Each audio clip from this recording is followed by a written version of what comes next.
days, it sometimes feels like the whole world is upside down, but what if we told you that the upside down in Stranger Things is actually real? While that's clearly not true, other elements of the show are apparently based on real-life events. Grab yourself a Slurpee and settle in for a weird conspiracy story that will blow your curiosity door wide open.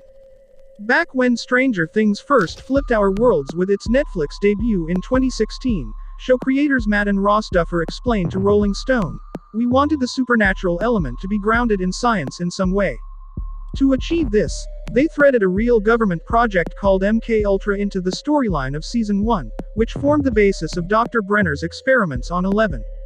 On the show, Eleven's mother is actually one of the MK Ultra test subjects, and while she was pregnant, Brenner used LSD and sensory deprivation to experiment on her, unwittingly imbuing Eleven with psychic gifts. In real life, the MK Ultra project was created by the CIA in 1953 with the aim of developing mind control techniques that could give America an advantage against Russia in the Cold War.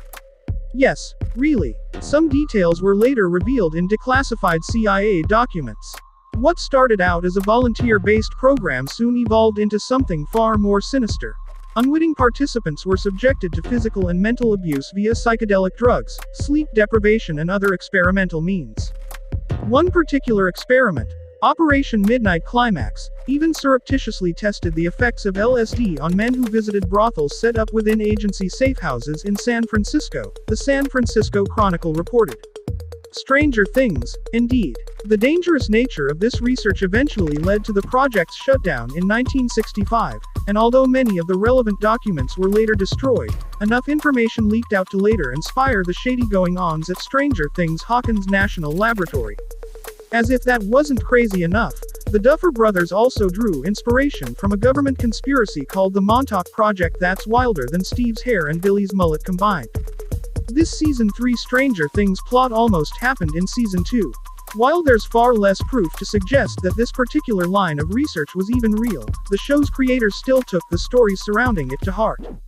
In fact, Stranger Things was even going to be called Montauk at one point, and in hindsight, it's easy to see how the show directly lifts a number of its crazier ideas from this project.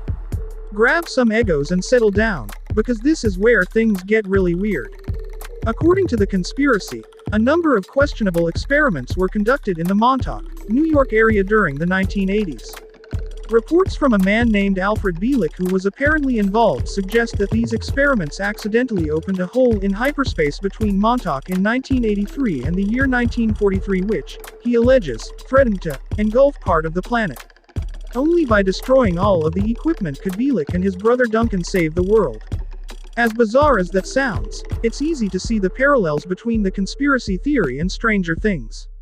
While time travel hasn't been incorporated into the show, the experiments on Eleven rip a hole in space which goes on to infect the town of Hawkins. To stop this, Elle and her newfound friends close the gate to save Hawkins from destruction. That's not all, though. Bielek went on to claim that his brother began to age rapidly thanks to the accident somehow. Only by traveling back in time to convince their parents to have another son could they keep Duncan alive, transferring his soul into the new brother's body. He also claims he can recall memories of life in the 28th century, so make of that what you will. Stranger Things always planned a darker ending following this procedure. Duncan began to exhibit incredible psychic powers, because, well, it's never really explained why. However, Preston B. Nichols, who claims to have repressed memories of the Montauk Project, has since written a book called The Montauk Project: Experiments in Time, which discusses this phenomena in more detail. According to him, Duncan used a device known as the Montauk Chair to strengthen his abilities to the point where he could even materialize objects out of thin air. While Eleven isn't quite that strong on Stranger Things, she has a number of parallels with Nichols' account of Duncan and the Montauk Chair, including the ability to visit other planes of existence through sensory deprivation and even open interdimensional portals. And just like Eleven, Nichols' account claims Duncan supposedly brought a monster into our world, too. Referred to as the Beast by Nichols, the alien creature appeared after he and other colleagues decided we'd had enough of the whole experiment. At this moment, according to Nichols, Duncan let loose a monster from his subconscious, which could only be defeated once all of the equipment in Camp Hero was destroyed. Sound familiar? This idea has cropped up in Stranger Things more often than the Demogorgon itself, so it's no wonder that the Duffer Brothers originally wanted to name the show after Montauk. While it's been confirmed that the MK Ultra project did exist, plenty of experts have their doubts still when it comes to the Montauk project.